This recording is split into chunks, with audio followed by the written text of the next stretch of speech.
ये कहानी है एक ऐसे बिलियनियर की जो जन्म से ही अलग थे। I mean literally Sandeep was a breach baby. ये वो बच्चे होते हैं जिनका जन्म के टाइम पैर पहले आता है और सर बाद में। और तो और जिस चारपाई में संदीप का जन्म हुआ था वो चारपाई बर्थ के टाइम टूट गई थी। इतने कॉम्प्लिकेशंस के साथ जन्मे संदीप जन्म के 5 मिनट तक रोए भी नहीं थे। तो आइए शुरू करते हैं कहानी, शून्य से बिलियनियर बनने तक की कहानी। जमुना पार एक किसान के घर जन्मे संदीप नालेवाल की कहानी। संदीप के दादाजी एसपी जैन, जो एमबीए कॉलेजेस भी जिन्होंने बनाया, उनके घर में हाउस हेल्प थे। और जब संदीप छोटे थे तो उनकी पूरी फैमिली अच्छी अपॉर्चुनिटीज की तलाश में दिल्ली आ गई। पर इससे इनकी लाइफ कुछ ज़्यादा इम्प्रूव नहीं हुई। ये जिस लोकेलिटी में रहते थे वहाँ पर बच्चे 8th या 10th क्लास तक ही मैक्सिमम पढ़ते थे और फिर स्कूल छोड़ देते थे। ज़्यादातर लोग शराब के नशे में धुत रहते थे या सट्टेबाजी किया करते थे। और तो और घरों में डोमेस्टिक वायलेंस का एक बहुत बड़ा प्रॉब्लम था उस लोकेलिटी में। देखते ही देखते इन बुराइयों ने संदीप के पापा को अपने चंगुल में ले लिया। हालत यहाँ तक थी कि वो जब लोगों को आसपास प्रणाम करते तो लोग उनसे रिप्लाई भी नहीं करते। एंड उनके दोस्त तक उनका खुद का मजाक उड़ाने लग गए कि क्या ही तुम करेगा। कहते हैं ना, सबको अपने परिवार से कुछ सीखता है। इन्होंने ये सीखा कि इन्हें क्या नहीं बनना है। संदीप ने ठान लिया था कि जिंदगी में कुछ बड़ा करना है, छोटा नहीं करना है।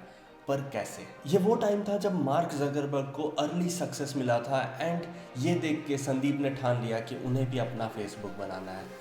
ये एक डिसीजन उनके लाइफ के सबसे क्रिटिकल डिसीजंस में से एक है और ये एक डिसीजन ने ड्राइव किया लाइफ के उनके और भी सारे क्रिटिकल डिसीजंस को, जैसे कि कंप्यूटर साइंस पढ़ना।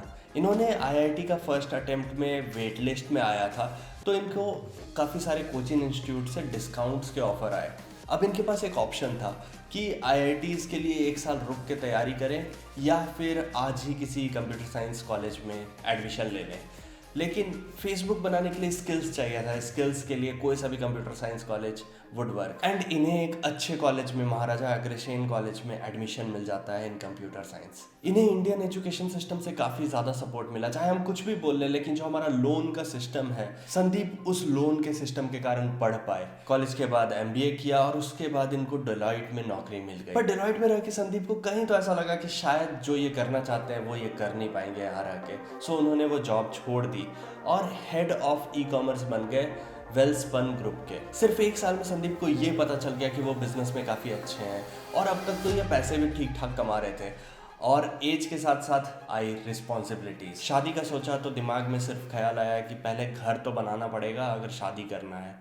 ये बात उन्होंने अपनी तब की गर्लफ्रेंड और आज की वाइफ को बताया तो उन्होंने बोला कि भाड़ में गया ये घर वर, तुम अपने स्टार्टअप में ध्यान दो। अभी जॉब के साथ साथ तुम पार्ट टाइम में स्टार्टअप्स तो करते ही हो, क्योंकि संदीप हमेशा से पार्ट टाइम में कुछ ना कुछ अपना साइड में किया करते थे। तो उससे बेटर होगा कि तुम फुल टाइम स्टार्टअप करो एंड फिर हमारे लिए भी टाइम बचेगा एंड बाकी चीज़ों में भी टाइम बचेगा, तुम ज़्यादा अच्छे से फोकस भी कर पाओगे। ये बात संदीप को काफ़ी अच्छी लगी तो उन्होंने 2 वीक का ब्रेक लिया।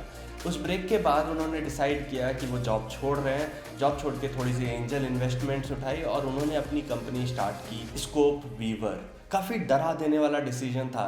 एक stable job, stable salary, stable future, सब को छोड़ के चल दिए ये खुद का फेसबुक बनाने। इस कंपनी में इन्होंने काफ़ी सारे mobile app, websites, decentralized application या फिर डैप्स सब कुछ डेवलप किया। इससे काफ़ी अच्छा एक्सपीरियंस भी हुआ और ये एक इंसान से मिले, जयंती। अब ब्लॉकचेन एप्लीकेशंस जो यूज़र यूज़ करते हैं, जो यूज़र्स को दिखता है, उन सब में संदीप बहुत ज़्यादा अच्छे थे। और जो ब्लॉकचेन जिस चीज़ पे बना होता है, जिस इंफ्रास्ट्रक्चर पे बना होता है, उसमें जयंती काफ़ी ज़्यादा अच्छे थे। जयंती ने इथीरियम में एक बहुत बड़ा वीकनेस खोज निकाला था, स्केलेबिलिटी का। संदीप को ये बात बहुत पसंद आई और उन्होंने स्कोप वीवर बंद किया। इसके बाद एक और को फाउंडर अनुराग अर्जुन ने इन दोनों की टीम ज्वाइन करी और 3 लोग ने स्टार्ट किया पॉलीगॉन टेक्नोलॉजीज। ये वो टाइम था जब लोग आंख बंद करके आईसीओस कर रहे थे, वाइट पेपर के बेसिस पे मिलियंस ऑफ डॉलर्स उठा रहे थे। 15-20 मिलियन डॉलर तो एवरेज लोगों को मिल रहे थे और इधर लेफ्ट राइट आईसीओस हो रहे थे। लोग अंधा पैसा लुटा रहे थे बेसिकली। कुछ लोगों ने संदीप को भी सजेस्ट किया कि कुछ ऐसा ही कर लो, बिना प्रोडक्ट, सिर्फ वाइट पेपर पे कुछ पैसे निकाल लो। पर ये जो पैसा होता है, संदीप को कुछ अच्छे लोगों ने बताया कि ये एक सीलिंग के साथ आता है। वो लोग जल्दी से पैसा अपना निकालना चाहेंगे एंड तुम कुछ बहुत बड़ा करना चाहो सस्टेनेबल तरीके तो वो बहुत ज़्यादा मुश्किल हो जाएगा।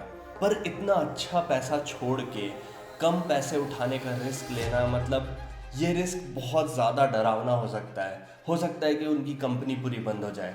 और इन सब चीज़ों को सोच के संदीप की सच में रूह कांप जाती थी। पर याद है शुरुआत में हमने बात किया था, इन्होंने ठान ली थी कि कुछ छोटा नहीं करना है और इस तरीके से पॉलीगॉन छोटा रह जाता।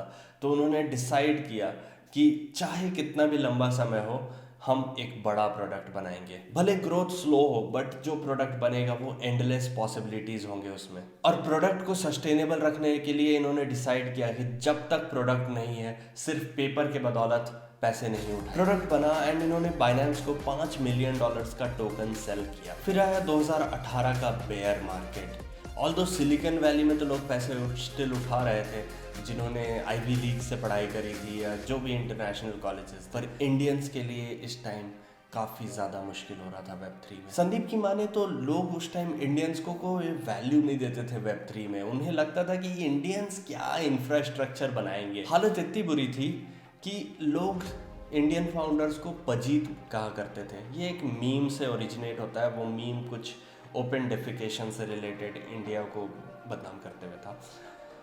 आई नो बहुत बुरा लगता है ये बात सुन के, पर ये सच्चाई है। और संदीप लगे रहे।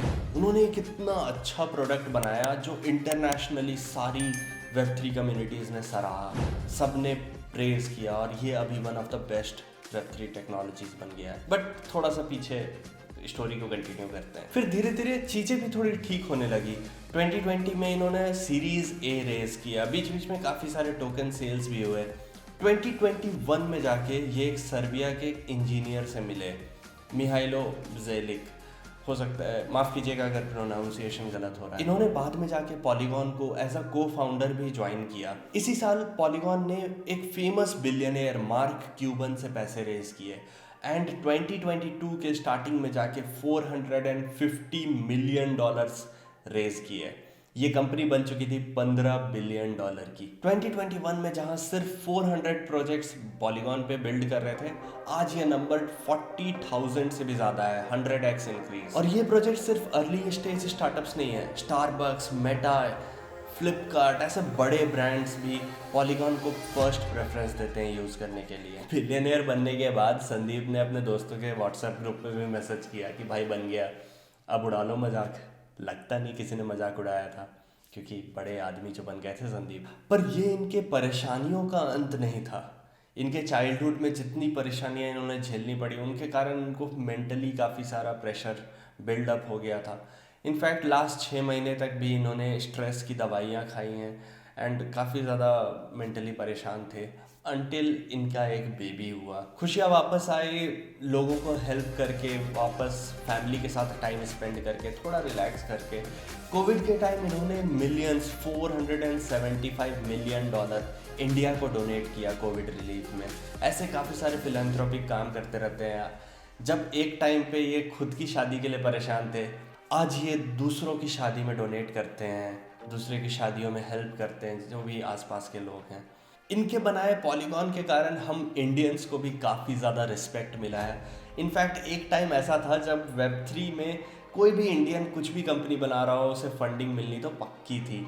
अब बेयर मार्केट आ गया, वो बात अलग है। अभी भी इंडियंस बेस्ट वेब3 डेवलपर्स माने जाते हैं। पर संदीप की माने तो ये बस शुरुआत है। कहा था ना, लाइफ में कुछ छोटा नहीं करना है। तो इन्होंने ठान ली है कि पॉलीगॉन को वर्ल्ड के टॉप 3 क्रिप्टो प्रोजेक्ट्स में इंक्लूड करके रखेंगे। होप आपको वीडियो पसंद आया होगा। अगर पसंद आया तो प्लीज़ सब्सक्राइब कीजिए, लाइक कीजिए, हमारा काफ़ी हेल्प होगा। Thank you so much, see you next time.